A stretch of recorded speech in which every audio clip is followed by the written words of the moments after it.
Hello students, मैं doctor Indu Kumari, department of psychology, NLS college, Jaitpur, Daudpur, Saran.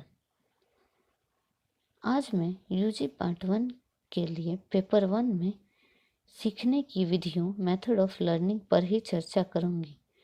जैसा कि हमने अपने पिछले वीडियो में लर्निंग की विधियों के बारे में चर्चा की और देखा कि लर्निंग की मुख्य रूप से 3 ही विधियां होती हैं। पहला अविराम विधि तथा विराम विधि, दूसरा पूर्ण विधि तथा अंश विधि, तीसरा साभिप्राय सीखना तथा प्रासंगिक सीखना। हमने अपने पिछले वीडियो में जाना कि अविराम विधि तथा विराम विधि किसे कहते हैं तथा इसके क्या गुण और दोष हैं। आज हम चर्चा करेंगे कि पूर्ण विधि तथा अंश विधि किसे कहते हैं तथा इसके क्या गुण हैं और क्या दोष हैं, और दोनों के बीच तुलनात्मक अध्ययन भी हम करेंगे। तो आज का हमारा टॉपिक है पूर्ण विधि तथा अंश विधि। जब व्यक्ति किसी दिए हुए पाठ या विषय को शुरू से अंत तक एक साथ में पढ़कर सीखता है तो उसे पूर्ण विधि की संज्ञा दी गई है। परंतु जब वो उस पाठ या विषय को अपनी सुविधा अनुसार कई भागों में बांटकर प्रत्येक अंश को एक दूसरे के बाद सीखता है तो इसे अंश विधि की संज्ञा दी गई है। मतलब कहने का है कि अगर किसी को कोई कार्य दिया गया और वो एक ही बार में उस पूरे कार्य को कर लेता है या सीख लेता है तो वो हो गया पूर्ण विधि, तथा वह उसी कार्य को कुछ हिस्सों में विभाजित करके स्टेप बाय स्टेप उस कार्य को सीखता है तो उसे हम कहेंगे अंश विधि।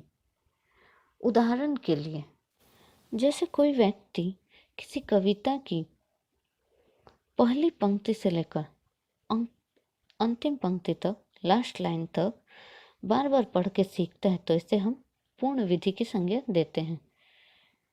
परंतु यदि वह उसी कविता को 3 भाग में बांटकर एक भाग के बाद दूसरे भाग को सीखता है तो यह अंश विधि का उदाहरण हुआ। अंश विधि तथा पूर्ण विधि दोनों ही अपने आप में अधिक गुणकारी एवं लाभदायक है, परंतु कुछ विशेष परिस्थितियों में एक विधि दूसरी विधि से अधिक श्रेष्ठ हो जाती है। जैसे जब कोई पाठ या विषय अधिक लंबा नहीं है तथा उसमें तार्किकता क्रम आवश्यक है तो ऐसी परिस्थिति में पूर्ण विधि अंश विधि से अधिक लाभदायक होता है। परंतु जब कोई पाठ या विषय बहुत लंबा है और साथ ही साथ उसमें कोई तार्किक क्रम नहीं है तो अंश विधि पूर्ण विधि से अधिक लाभदायक होगी। अंश विधि द्वारा सीखने में एक और फायदा यह है कि इसमें व्यक्ति की अभिरुचि तथा उत्साह बनी रहती है, क्योंकि जब वह पाठ के किसी एक अंश या भाग को सीख लेता है तो उसमें खुशी होती है जो उसे अगले भाग को सीखने के लिए उत्साहित करती है। कई मनोवैज्ञानिकों ने इस बात की समीक्षा की और बतलाया कि इन दोनों विधियों में से कौन सी विधि अधिक प्रबल होगी। उनके अनुसार ऐसी प्रबलता निम्नलिखित कारकों पर निर्भर करती है। पहला, यदि व्यक्ति में विषय या पाठ को सीखने की अभिप्रेरक अवस्था या अभिप्रेरकता अधिक है तो पूर्ण विधि अंश विधि से अधिक श्रेष्ठ होगी। किंग्सले के अनुसार बच्चों की अंश विधि अधिक प्रबल होती है जबकि वयस्क में पूर्ण विधि अधिक प्रबल होती है। तीसरा पॉइंट है, यदि विषय सरल अधिक लंबा नहीं है तथा उसमें तार्किक क्रम है तो पूर्ण विधि अधिक अच्छी होगी। परंतु यदि विषय कठिन है, अधिक लंबा है और उसमें तार्किक क्रम नहीं है तो अंश विधि अधिक महत्वपूर्ण या उसके लिए सुटेबल होगी। चौथा पॉइंट है वार ने कहा है कि अधिक बुद्धि वाले व्यक्ति में पूर्ण विधि अधिक सबल होती है, जबकि कम बुद्धि वाले व्यक्ति तथा सामान्य बुद्धि वाले व्यक्ति अंश विधि से अधिक सीखते हैं। 5वां पॉइंट है, सामान्यतः जब व्यक्ति किसी पाठ या विषय को सीखने की प्रारंभिक अवस्था में होता है तो वह अंश विधि से अधिक सीखता है, परंतु जब वह बहुत कुछ सीख चुका होता है और जब वह अंतिम अवस्था में होता है तो वैसी परिस्थिति में सीखने की पूर्ण विधि अधिक सुटेबल होगी उस अवस्था में। ऊपर के सभी बातों से यह स्पष्ट है कि कुछ परिस्थितियों में पूर्ण विधि अधिक सबल है तो कुछ परिस्थितियों में अंश विधि अधिक सबल है। कहने का अर्थ है कि इन दोनों विधियों की अपनी अपनी महत्ता है और दोनों ही परिस्थितियों के अनुरूप कार्य करती हैं, जिस परिस्थिति में जिस विधि का अधिक उपयोग किया जा सकता है।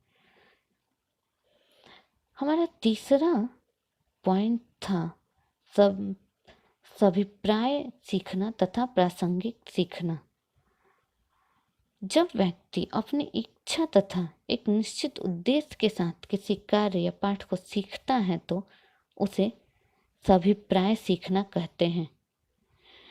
दूसरी तरफ जब व्यक्ति किसी पाठ या कार्य को अपने आप ही सीख लेता है तो उसे प्रासंगिक सीखना कहते हैं। जब छात्र किसी पाठ या कविता को इसलिए सीख रहा है क्योंकि परीक्षा में पूछे जाने की संभावना है तो यह सभिप्राय सीखने का उदाहरण है। संभव है कि प्रिंसिपल साहब की गाड़ी हमेशा उसके ऑफिस के सामने लगा देखकर छात्र उस गाड़ी का नंबर लेता है, ये याद कर लेता है। यह एक प्रासंगिक सीखने का उदाहरण है, क्योंकि इस तरह के सीखने में छात्र कोई अभिरुचि या उद्देश्य नहीं था। वह बार बार देखने की वजह से उसे ऑटोमेटिकली उसने उस चीज़ को याद कर लिया। वार ने अपने प्रयोगात्मक अध्ययन के आधार पर दोनों विधियों का तुलनात्मक अध्ययन किया और देखा कि सभिप्राय सीखना प्रासंगिक सीखना से श्रेष्ठ होता है। दिन प्रतिदिन के अनुभवों के आधार पर भी हम इस तरह का तथ्यों का पूर्ण समर्थन मिलता है। हमें इस तथ्य का पूर्ण समर्थन मिलता है कि यदि किसी कार्य को हम अपनी इच्छा एवं निश्चित उद्देश्य के साथ करते हैं तो उसे हम जल्दी सीख लेते हैं, परंतु यदि ऐसी इच्छा या उद्देश्य नहीं हो और तब हम किसी कार्य को करते हैं तो हमें उस कार्य को सीखने में काफ़ी समय लगता है और हम उस कार्य को बहुत अच्छे से सीख भी नहीं पाते और बहुत अधिक दिनों तक याद भी नहीं रख पाते, तो उसे हम ठीक ढंग से नहीं सीख पाते हैं। इससे स्पष्ट है कि सभिप्राय विधि प्रासंगिक विधि से ज़्यादा सबल है। अगर हम सीखने की तीनों विधियों को देखें तो प्रत्येक विधि का अपना अपना गुण और अपना अपना दोष है और सभी विधियां मनोविज्ञान में महत्वपूर्ण हैं और सभी विधियों के गुण और दोष को ध्यान में रखते हुए उनका उपयोग किया जाता है। आज के लिए इतना ही। धन्यवाद।